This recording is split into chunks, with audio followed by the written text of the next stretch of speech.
All right. Hello, everyone. Welcome to the Millennials Are Old podcast. And you know what, Brian? I've been thinking, right? We are currently in April of 2020. This episode will come out, I think, in May. And, the state of the world right now, of course, we've talked about how good it is. But recently, Brian, it's just made me want to go crazy. It's made me want to scream at the top of my lungs. Are you quite there, Brian? Oh, I am so happy. I'm feeling so good and confident in everything that I just feel like just getting unhinged with optimism pulsing through my chest. Hell yeah. Well, that's good to hear that you're doing well on your end. But for me, like I said, I just need to scream at the top of my fucking lungs. And it makes me want to go back to the early days of, our childhood, our high school years when we listened to screaming music, maybe screamo music, Brian. Remember screamo bands like Green Day and fucking Blink 182? I remember Screamo. I remember Linkin Park, Stained. That was a big Screamo band I was really into. What else did kids I went to school with call Screamo? Oh, Marilyn Manson, great Screamo artist. Absolutely. 3 Days Grace, an amazing screamo band, of course. What a time for Screamo, that classic genre, that real genre that exists. Exactly. But you know what? Of course, we're talking about all these very famous screamo bands, but an actually amazing screamo band is a band that I've wanted to cover on the show for a long time. They're called Page 99, a band that actually called themselves screamo, and I think actually fits into that very narrow definition that everybody we grew up called screamo that wasn't screamo. You know exactly what the Yeah, fuck I'm talking about, don't you? it's kind of fascinating because, like you said, there was a very narrow group of artists in maybe the late 90s, early 2000s that you could call something like screamo. Most of those artists, though, even those artists did not self-identify as such. For there to be a band in early 2000s saying we're screamo is kind of baffling to me because it's overwhelmingly used as a derisive. Yeah, there were like 7 bands that did it, but Page 99 were one of those bands. And this week, Brian, I want to review their most famous album, Document 8. So once again, this week we're going to get into Document 8 by Page 99. But before we get into our review this week, Brian, let's bring back our segment, Cringe Generational Cringe Millennial Moment of the Week. Week. Woo! Back Yeah! at it. Back fucking at it. And Brian, I did accidentally step over your toes and do the cringe generational segment for last week. But this week, Brian, I really want to do the cringe generational segment because it is maybe arguably the most consequential cringe generational millennial moment we've ever done for the show. And I'm not even joking because our favorite and most influential, most powerful cringe millennial in the entire world just killed the Pope. I really can believe it only because I would feel like if I'd have to sit in, a close proximity to another millennial, I would probably die by some means shortly after anyways. Exactly. And to the 5 people who don't know what we're talking about. So today we were recording this on April 21st, the day after Easter. Pope Francis just died today. And the last world leader he met was J.D. Vance, the cringe millennial vice president of this country and a Catholic convert. Another piece of cringe content, which are Catholic converts. He is like Converting cringe to omega. Catholicism is so insane. It's such a maddening thing to do. Because, like, I understand as someone who grew up, with a lot of Catholics in my family and, around the church, not necessarily in it. If you're born into it, you're raised into it, that's one thing. Converting to it, madness. Yeah, absolute madness. So yeah, if you're a cringe convert and a millennial, that is like cringe omega. That is like a cringe that I didn't even know could exist. And he's vice president. It's amazing. And, Vice President Vance and the late Pope had a little bit of, they were sparring a little bit. They were going a little tit for tat in the media. No, he really was. JD Vance was like, the Pope is a communist. I read about the Avignon papacy. I'm really cool. And then he met the Pope and he's like, oh my God, this guy is so cringe. I'm going to die now. Yeah, that was the only option for him to do was just to keel over and die because he just couldn't handle that this was where we were at as a nation and as a society. I also love, and there's this image I'm going to use for the episode where JD Vance is shaking the Pope's hands and his eyes are like bulging out of his head. I The Pope saw is. that. Amazing. He's just like, this is Like, really how I'm going to die, isn't it? If I had to shake J.D. Vance's hand, I'd probably just need to die, keel over and die too. Just the knowledge that you see this guy, this dough-faced Pillsbury-looking motherfucker, and you know there is 1 degree of separation between him and the button, especially if you're coming from the level of prestige that someone like, the literal Pope is at. It must be hard to reconcile that lifetime of studying and meditation. Not that I love the Pope, but to reconcile that life and that lifestyle with the knowledge that you're meeting J.D. Vance and he is your equal or your superior must be really devastating. It really must, absolutely. So, and of course, having grown up Catholic myself and have not been a really believer ever, but I grew up in the church, I could tell you what, I mean, I still feel bad for fucking Pope Francis that he had to die looking at J.D. Vance's just doughy, fucking shitty beard face. That was the last thing he saw before he had by the way, he had a stroke and died.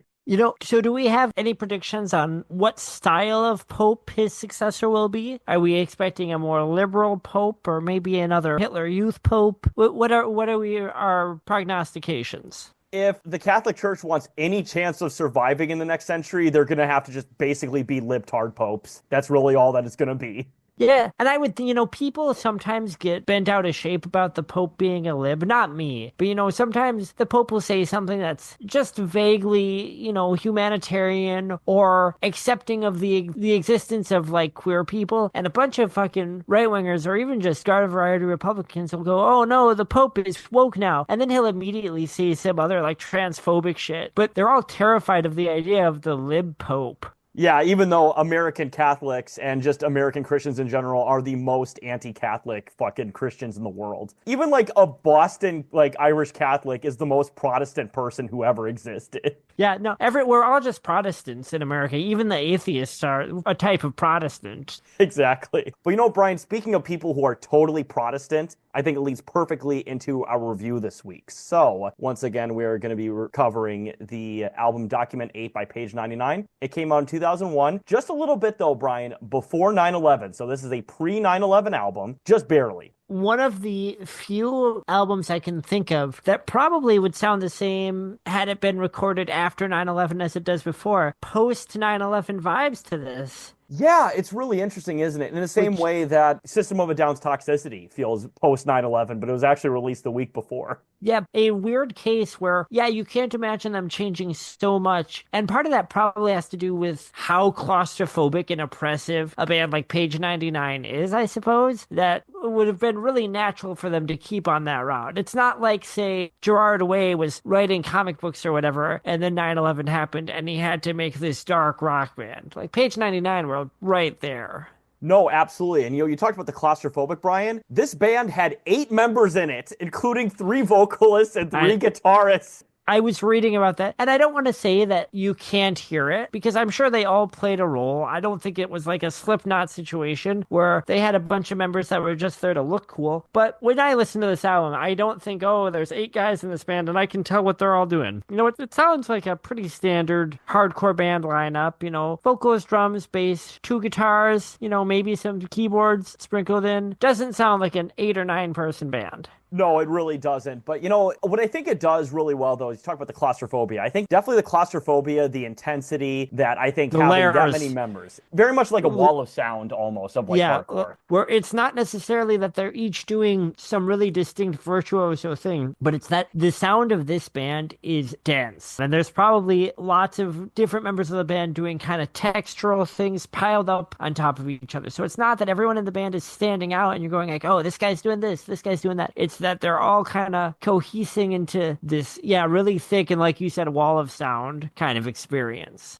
No, abso-fucking-lutely. And some of the members include, once again, the 8 members on this album. So you got Johnny Warren on drums, Mike Castro on guitar, George Crumb on guitar, Mike Taylor on guitar, Corey Stevenson on bass, Brandon Evans on bass and vocals, Blake Midget, awesome name by the way, on vocals, and Chris Taylor on vocals. So there were, once again, 8 people on this album, and there were 3 vocalists. It is a very cool effect, though. So, one of the things with this album is that you see lots of different weird threads that had been kind of bubbling up and developing in hardcore throughout the 90s. Page 99 brings a lot of them together. And one of the places where you see that that's really interesting is in the multiple vocalists, because there's a lot of straight off vocals, a lot of call and response vocals, but it's not sing alongy. It's really this mix of, like, of course, hoarse, hardcore screaming, which was really big at the time. And then this kind of spoken word back and forth. There's moments on the album where you've got two guys basically doing spoken word poetry on top of each other and,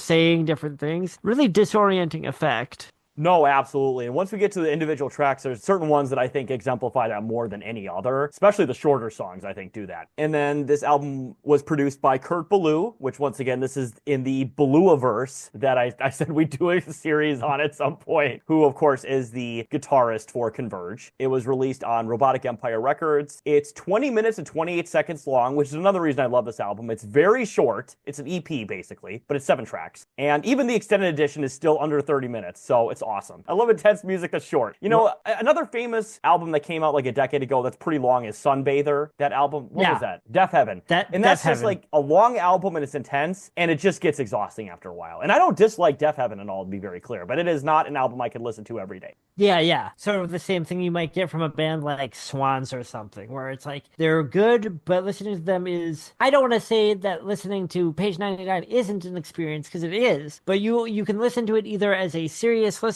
experience. You can sit down and take in all these different weird ideas Page 99 are doing. You can also just listen to it while you're running errands, and it's got some cool riffs, No, absolutely. And then on Amazon, it has a 5 out of 5, and on Rate Your Music, it has a 3.77 out of 5. And on Rate Your Music, it is the 43rd best reviewed album of 2001, which that was a banger year for albums in general. Really the last good year for music in the 2000s in a lot of ways. As we talked about, post 9/11 music in the mid to late 2000s especially was not great. It was not a great time for music. No, it really bad time for just popular art in general. Interesting that this rates so highly in albums from that era, I guess retroactively, But when I was listening to this album this week, it really struck me. It is kind of a transitive album for hardcore. So one of the things that we've talked about a bit, and it's kind of, I think, what we're really honing in on with this stretch of reviews we're doing, is how hardcore goes from this weird mutation from the 80s to being this niche underground variation of hardcore. And then, by the end of the 80s, it's basically like going into some weird tangents and off in different directions. And then in the 90s, it explodes into all these different weird things. You've got like emo, and you've got scramps or screamo, and you've got metalcore, and you've got crossover, and you've got youth crew, and all of this shit happening. And it's kind of like this free-for-all for,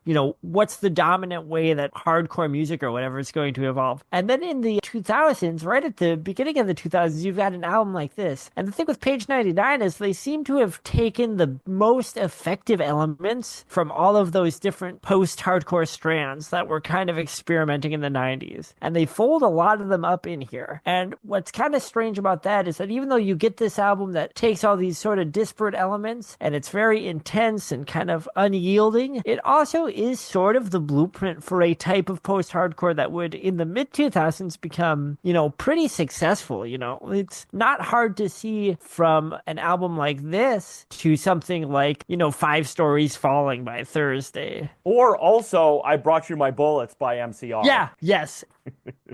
And then, so those are all the details, but I do have a few quick Amazon reviews before we get into our track listing. Now, Brian, this was another reason I loved researching this episode. There were 2 Amazon reviews. That's it. And they were short ones. And I'm like, damn, this is going to take 2 minutes to put in here. So I have just, once again, 2 here. First one is from BB2183, who gives us 5 stars. And the head of the review says, love your friends, die laughing. And the body of the review says, a classic in passion, a landmark in pain, a testament to human emotion, a lasting statement, a piece of art, life pressed into plastic. And were those fucking discarded Page 99 lyrics? Yeah, that's talk about the spoken word poetry. Are they like fragments of songs by Page 99? Or it's a guy trying to write his review as a poem tribute in the style of Page 99, I guess? Yeah.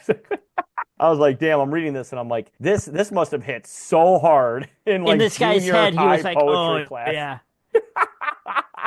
But I'm honestly, going to though, demonstrate my love for page 99 by writing you a free verse in the style of page 99 about page 99. there's just somebody doing like jazz hands and like the Yeah. snapping their fingers. Yep, the finger snaps.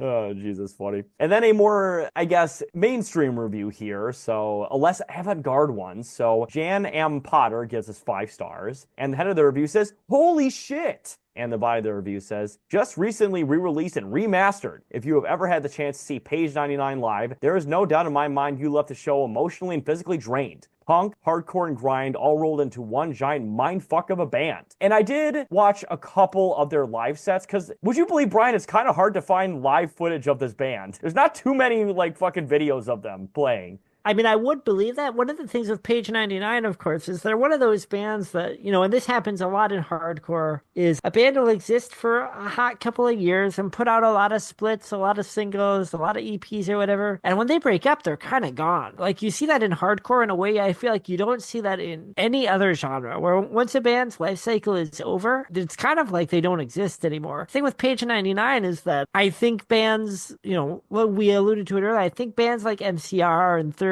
and maybe Rise Against and Refused were sort of fans of them and kind of kept the idea of them alive. I couldn't really find hardly any Page 99 live footage. Yeah, I found a couple songs, including a couple songs that were shot in, I think, Sweden, maybe. And I also found some photos from an NPR article written about Page 99. But other than that, I was not really able to find much footage. But just from the little I saw, they did look like pretty fucking intense shows. Like, people are just going fucking nuts at them. And the lead singer guy, of course, the one who's doing most of the fucking vocals on this album, he's like always shirtless and he's just like drenched in sweat, like every goddamn song. I would imagine that singing a whole set in this style, would fucking take a lot out of you. No, abso-fucking-lutely. And then, so I think actually leads perfectly into our track listing here. So once again, there's only 7 tracks, 9 on the extended edition, but only 7 tracks here. Most of them are pretty short. But the first song on here is In Love with an Apparition, and it starts off with a Kurt Cobain quote. It's, punk rock should mean freedom. Liking and accepting anything that you like. Playing whatever you want. As sloppy as you want. As long as it's good and it has passion. And you know what? Even though obviously Nirvana are an incredibly mainstream act, and of course, I mean, they're in the fucking Rock and Roll Hall of Fame. They sold like 50 million albums or whatever. But like, Kurt Cobain was a punk at heart. He was punk, fucking incarnate, basically. Well, yeah, absolutely. Even musically, I think Nirvana are a pretty definitive punk band. If you put them alongside like the Sex Pistols or Black Flag, I mean, I think they share a lot of the core elements even musically. I also think opening this album with that quote is important because for Page 99, it really is them out the gates saying like, hey, this is the tradition we're working in. This is the type of band we are in. And I think that's a conscious choice because this is at that same time where out of hardcore, you've developed all these other things. You've got these kind of pop punk things. You've got these very metal influenced things like we talked about the Cave-In record last week, which I love, but is not like in ethos. It's not really like a punk record, right? So this is kind of like Page 99, I think, saying like, hey, even though we're doing this weird shit, we are in the tradition of like punk and hardcore. That's the culture we're in. That's the ethic that we're working from. And I think unironically making it really clear, like, this is where we're coming from. We're not some band that's pivoting from hardcore into being like a radio rock band. We are like into punk. And there's some parallels there to bands that like some pretty obvious influences of Page 99, like Fugazi or Born Against. I think that's them, even though again, they're saying it with a very mainstream voice in Kurt Cobain, saying like, this is what we're doing. This is serious to us.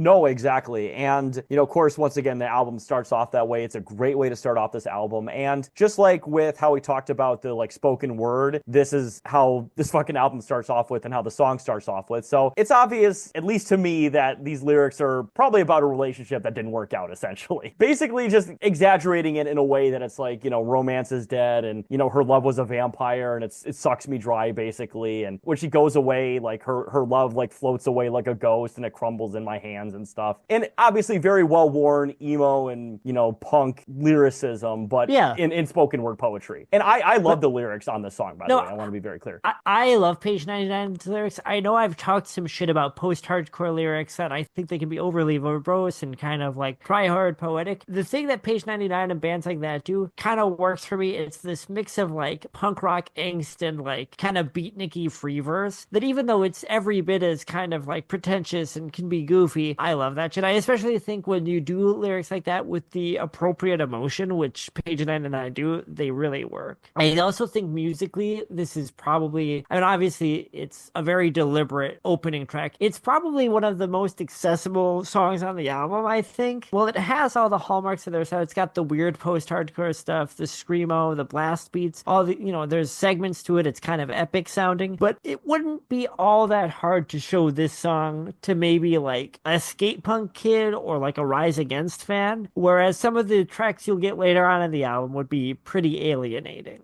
Yes, I agree. And in my opinion, I think this is the best song in the album. Like, I've listened to this song probably 100 fucking times in my life. Like, sometimes I'll just start the album and get like a couple songs in and then, want to focus on something else. So I'll put it off or whatever. But I always start with this song. And this is also, by the way, as far as I'm aware of, this is Page 99's most famous song as well. It's gotta be. It's gotta be. This is easily their most famous album. So this is not my favorite song on the album. I love it, of course. I love this album. But like I said, I think this song, first of all, it is everything that Page 99 do. It's not like they have any crazy stuff they do that they keep secret from you. You get a little bit of everything, every trick they keep up their sleeve on this song, but it's pretty refined and it's not so extreme that it's like hard to listen to for really anyone. If you're into like hardcore or if you're into like certain types of metal, if you're into punk, Page 99 get pretty weird. This song is kind of like, hey, here's who this band is. You know what you're getting into, but you're not getting really deep into the weird shit. I actually think with Page 99, one of the things I really love about them, and it is really exemplified in this song, is I've talked before about how post-hardcore in the 80s and 90s, it used to have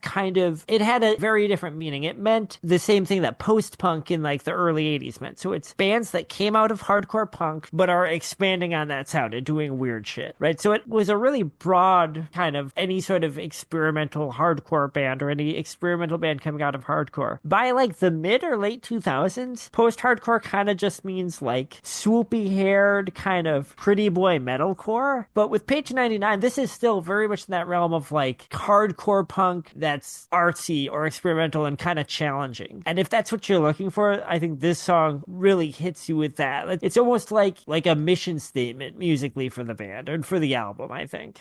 No, absolutely. I couldn't fucking agree more. And then the next track on here, and God, the title is so cringe. Your Face is a Rape Scene is the early 2000s. That's just how people fucking talk back then. Yeah. This is possibly my favorite song on the album. It's very mathy. They're kind of up in the ante, so it's a bit more extreme than the first track. It also shows probably my favorite trick that Page 99 keep in their pocket that they show a few more times throughout this album, but for the first time they really show it here. So about a minute, maybe halfway through the track, they do this thing where the music kind of stops, it dies down, and then it slowly tenses up and builds up, and it kind of goes on forever. It's this slow kind of hypnotic rhythmic building, and you feel this tension and this sound and noise all building up, and you're like waiting for it to release. That's a hallmark of hardcore. You can actually see it all the way back to like, most famously Bad Brains do it on their song The Big Takeover, which they opened their debut with. It's a classic hardcore thing. Page 99 take it to almost like a comical extreme. They do these kind of ambient noises that seem really sinister, ominous sounding, and very quiet, kind of ambient, and they just build them, and you're just waiting for this release. They do it, like I said, several times in this album, but they do it for the first time on this track, and holy shit, it works for me.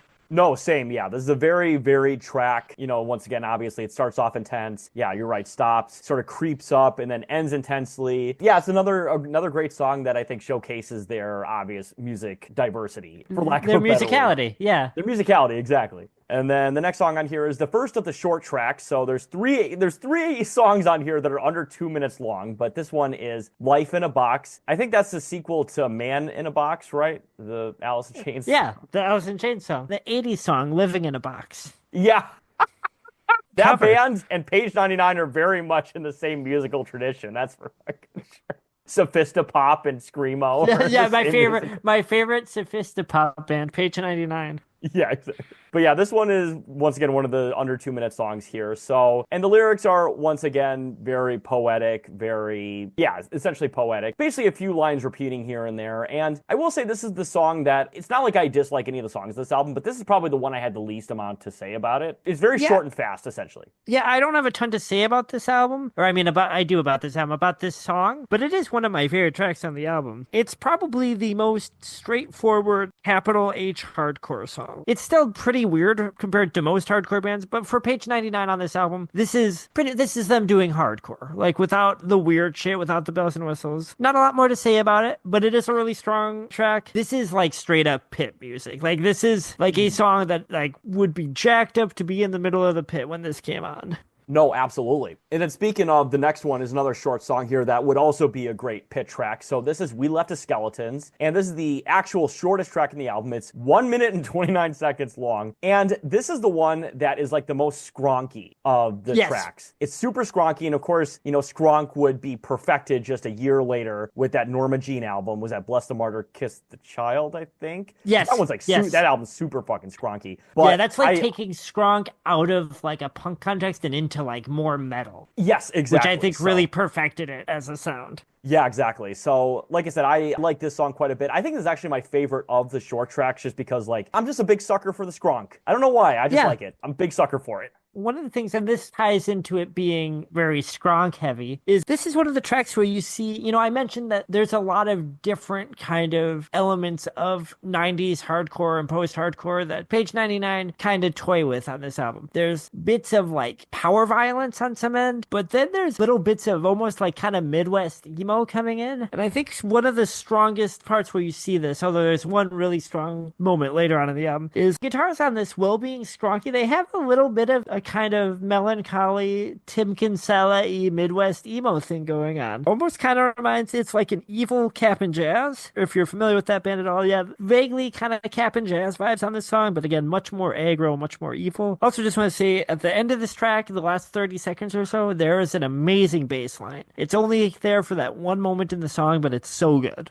Yeah, it's so good. I know exactly which one you're talking about. It's like kind of slow and there's like just like little almost kind of jazzy or like bebop-y. Yep, exactly. And then the next track on here is Punk Rock in the Wrong Hands. Now, I'm assuming the quote at the beginning is from one of the band members because I couldn't find any information on who that quote might be from. Do you know who that might be from, Brian? No, I should have checked, but I didn't. I think, though, this is another contender. And Taylor, this probably won't surprise you, for maybe my favorite track on the album. I think this is probably the most extreme track in a couple different ways on the album, right? First of all, like lyrically, I'm pretty sure that this is about kind of like the encroaching of like either reactionary people or just like dumb apolitical people into the punk scene, which is a thing that you get, a lot of screamo bands, so, bands we would now call screamo, post-hardcore bands would write about. Born Against, who are a pretty huge influence on page 99, wrote about that a lot. This is, it's a snotty song. It's pretty violent, but it's about kind of pushing out those reactionary voices from punk rock, which was a big problem in the 90s that I don't know if we completely solved. Just musically, it's a very oppressive sounding track, and this is almost like power violence at times. Yes, absolutely. And I totally agree with that. And also, Brian, so I got a little bit of a meaning very similar to yours, but the Genius annotation said it's about punk not being as political, being more commercial, which talk about reactionary elements that obviously would play a part in it too, instead of having an obviously political reference to be more commercial. Yeah, I don't think those two things contradict each other, right? I mean... Oh, absolutely, yes. 100%. And also, Brian, I know why you love this song is because it's inherently a gatekeeping song, because I know how much you love gatekeeping. I'm not like the coolest, most like aggro punk guy. I don't like going, I don't get in the pit at shows. I like pogo and I like skank when I dance, and I'm a big pussy. I do think there is like some value to gatekeeping in subcultures, Like, oh yeah, it's kind of like, well, yeah, you should be into it because you're fucking into it, right? Yeah, exactly. And also, talk about obviously the reactionary elements in there. Like that is a part of gatekeeping that you can use to get rid of the bad actors and bad faith people. All right. And then the penultimate song is Ballad of Circling Vultures. And this is another one that is very interesting to talk about, obviously, the, myriad, eclectic, musical soundscape that they're able to do. This one sounds like a fucking horror movie soundtrack, like a horror movie track. It's wild. Yeah, no, this is a great track. So I talked about how one of Page 99's favorite tricks that they keep in their back pocket, they do really well, is this build, this kind of pulsating tension that you like just feels unbearable. You're waiting for it to release. You know a release is coming. This is like a full track of that. Probably about a minute of just this really, creepy kind of ambient noise build up, weird distortion, really menacing bass kind of at the heart of it. And when it does finally release, it is, almost like grindcore or something. Probably the weirdest track on this album. Already a pretty weird album for punk rock, but this is almost like a soundscape more than a song. It's pretty great. No, absolutely. And yeah, very short. It's, once again, just a hair under 2 minutes. There's like 5 lines of fucking lyrics here. So there's a lot to like if you like short tracks that are, very avant-garde, if you will. And then speaking of avant-garde, that leads perfectly into our last track here, which is the hollowed out chest of a dead horse. Now, this is also by far the longest song on this album. It's nearly 6 minutes long. And it starts off fast and hard, once again, stops and slows down and then eventually builds up into basically a fucking emo song. Yeah, absolutely. Starts off very mathy. They throw in a lot of weird influences and a lot of weird variations on those influences in the short runtime of this album. This track is really them pulling out. It starts off really heavy, really aggressive, and you're kind of expecting them to culminate the album with just this really aggressive hardcore or grindcore or like power electronics noise. What they do is kind of, at about 2 minutes, 40 seconds in, they turn into like American football or Christie front drive. It's a little more distorted, but it's like that. It's this slow, shoegazy, melancholy melody that just kind of decays slowly over the next few minutes. It is full Midwest emo, or maybe even like something like, Sunny Day Real Estate or Hum. It's pretty surprising, but it's pretty beautiful, and it's a standout moment on the album. I think it shows a real bravery to be such an aggressive band and to end your album. Because, of course, the way your album ends is how a lot of people are going to remember it, right? When you sit and listen to an album, those last few moments, for some people, not me necessarily, but for some people will define the album. And to run the risk of their hardcore album being defined by that in a lot of people's memories, it adds a pretty cool dimension to it. No, absolutely. And the ending of this track also really reminded me of early Sunsets Over Monroeville off of I Brought You My Bullets, which, came out a year after this album. And I would be shocked if Gerard and Mikey and all the other guys were not familiar with Page 99 when they were writing that album. Well, I'm sure Frank Iero was. This is so the type of music that he was into, especially if you've heard his band Leathermouth, his side project. Yes, no, absolutely. And of course, obviously I love MCR. They're one of my favorite bands. But yeah, definitely, Frank was definitely the most punk guy in that band, for sure. Yeah, I had the same thought. This is one of those albums, I think the only MCR album I would say I really like now is I Brought You My Bullets. And when you listen to that album, you can kind of see how they refined a lot of elements that were floating around post-hardcore and made it kind of into an accessible rock and roll thing. They definitely were familiar with this album. They definitely were familiar with like bands like Grade and probably with like Neurosis and shit. I had the same thought. Actually, not necessarily on this track, but throughout this album, I thought there's a lot of things about this that remind me of I Brought You My Bullets, which is not the most obvious reference point, but it's pretty consistent. It comes up a lot when you listen to this album, I think. No, absolutely. And I do have one little addendum. Frank is not the most punk. I think the most punk is the MAGA drummer guy who literally died a couple weeks ago. Yeah, who did Whippets to death, literally. God, that's such a fucking bummer. That is pretty punk, though. He was a realtor, too, which is also a very punk job. It's a very rockabilly job. How depressing to leave one of the last very popular and iconic generational rock and roll bands to do Whippets and sell real estate or whatever. And be a MAGA loser, Jesus Christ. And be a fucking, A guy who was on MCR was in MCR on 3 Cheers and Black Parade, and that's how he ended up. That's so sad. Yeah, really, not a band that I'm a huge fan of, but maybe the last iconic popular rock and roll band, or one of the last for sure. No, absolutely. That didn't end up just being Imagine Dragons core. Yeah, that were true a rock band. Oh, God, exactly. But, speaking of true rock bands, Brian, that ends our review here. Now, I didn't do any notes for the last 2 tracks on the bonus of this album, but the titles are awesome. So the titles of the last 2 tracks, this first one is The Lonesome Waltz of Leonard Cohen, and the next one is The List, which is a cover from the band Filth, which I was not familiar with that band at all. Are you familiar with that band, Brian?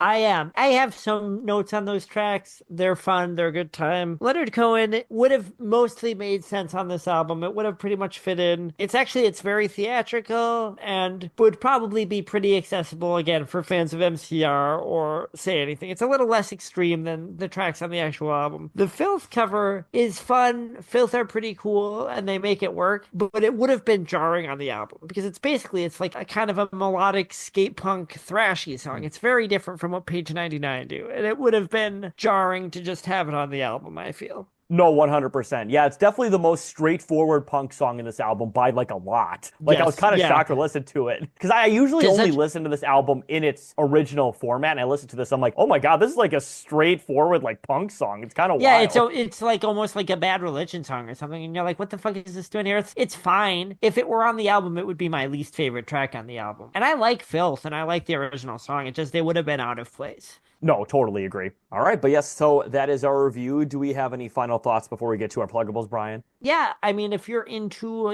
this is the Millennials Are Old podcast, of course. We talk about the things that go into being an old millennial, the things that we reflect on, or the things that we have realized as we come into time. Post-hardcore really was kind of the last big rock and roll movement that was popular, I think, and it was the millennial rock movement. There's people that at the time you might have been more inclined to say it was pop punk or it was nu metal, but I think as we look backwards and we look at the influence on music since, like the broad genre of post-hardcore kind of was what the big last one for the culture and for millennials. This album comes out at a weird point where post-hardcore hasn't quite gone mainstream. It's about to, but nobody quite knows that. Yeah, right? So this is coming out of like the deep underground of like 90s hardcore, taking all of these weird strands, like we said, the emo, the power violence, the noise, the fucking no means no jazzy math rock shit, and they're kind of doing all of that. And they end up, Page 99 and other bands, not just them, were kind of developing a sound here that in just a couple of years was about to be taken and turned into a much more commercially viable sound by bands just a little bit younger than them. It's pretty interesting to listen to this now because, like we said, you can hear MCR in it. You can hear Rise Against or Thursday. But at the time, there's no way anyone could have known that, right? It's similar to like with the Jane Doe album. When you look at it now, you can see this influence it had on some pretty popular bands. But if someone would have told you that when it came out, that would have seemed just stupid, right?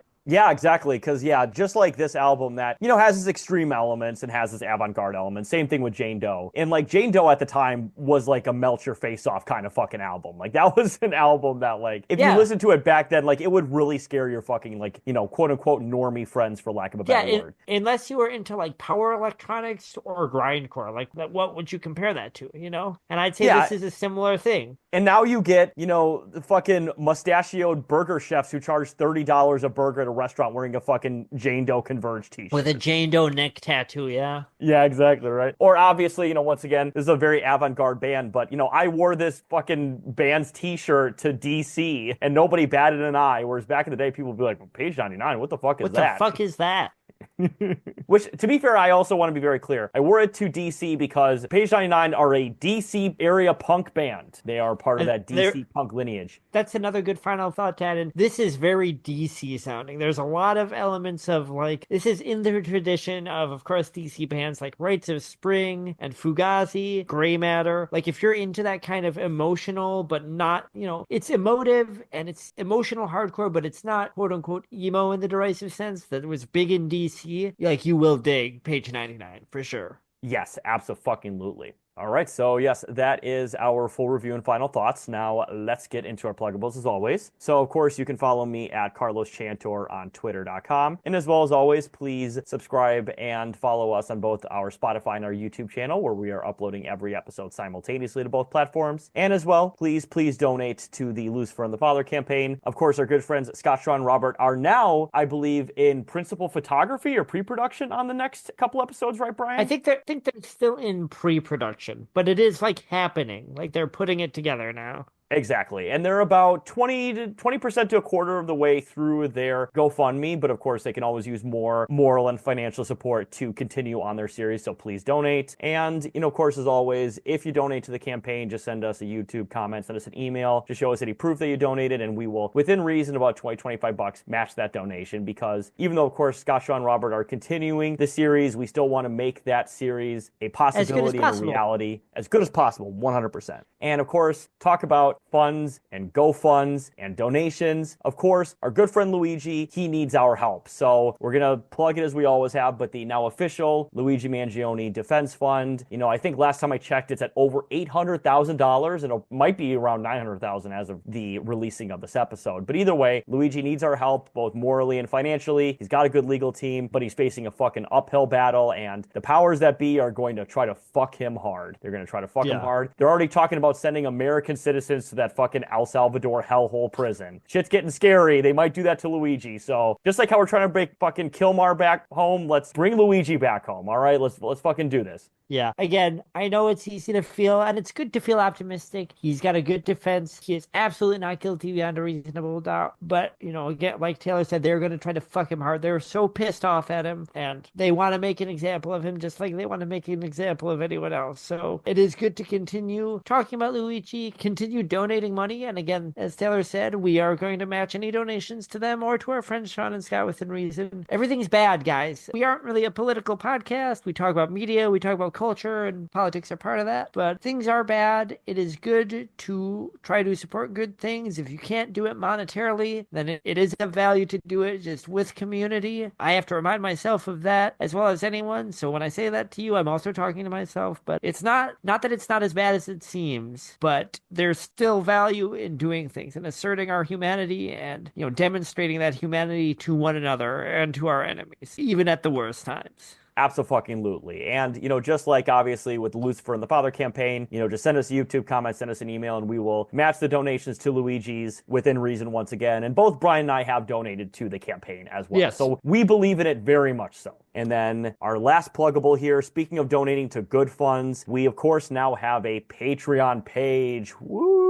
We're going to get money, hopefully, eventually, maybe, who knows. But either way, we have a Patreon as well. Of course, we produce free content. We're not going to lock any content away. But essentially, we are producing a product for our fans. So if you want to help support that product, throw a few bucks our way. We have a couple tiers, including just giving us support. There's our first actual tier is you get episodes 2 days early. Who doesn't want to hear our thoughts up to 48 hours early? Because, as that show taught us, the first 48 hours are the most important. More and more people are saying that Taylor and I are sort of like the Matt and Trey of the podcast world, and we're always responding to things immediately and in a very timely manner. So the sooner you can hear our thoughts, the more ready you'll be to parrot them to your friends and family. Exactly. And just like Matt and Trey, who literally said this, is that if we had to explain our viewpoints to you, it would just take hours for us to even start. That's so fucking pathetic. But yes, obviously. I don't hate Trey Parker the way that some leftists do, He's just like a fucking dumb libertarian who's good at, writing his dumb comedy show and isn't as smart as he thinks he is. I don't, think he's the devil, but that's fucking embarrassing. It is pretty fucking embarrassing. But speaking of things that aren't embarrassing, once again, please give us money because we are cool. We are not JD Vance. We are not cringe millennials. I mean, we're kind of cringe, but we're not cringe enough to kill a sitting monarch. Okay, we're not that cringe yet. But with your help and with your donations to the Patreon, maybe we can be. Yes. Well, Brian, I was hoping I could compare the JD Vance situation earlier to Liz Truss, but she's Gen X. And I was like, God damn it. They get them all. They get the best of everything. God damn it. Liz Truss and her fucking BDSM anal bead fucking necklace just walked in with the queen and she's like, oh my, I don't know if I can handle the cringe. And then she died. Oh, God. But yes, so with all our pluggables out of the way, Brian, I think you and I need to turn a page in our day and fall asleep and close the book on our day. Would you agree with that? Oh, my God. I have no pithy thing to say. I'm so fucking tired, though, guys. Absolutely. If you're having girl problems, I feel bad for you, son. I got page 99 problems, but this album ain't one. Okay, that was really bad. I tried. I respect it. I loved it. All right, so have a good night, everybody. Sleep tight, and we'll come back with a good episode next time.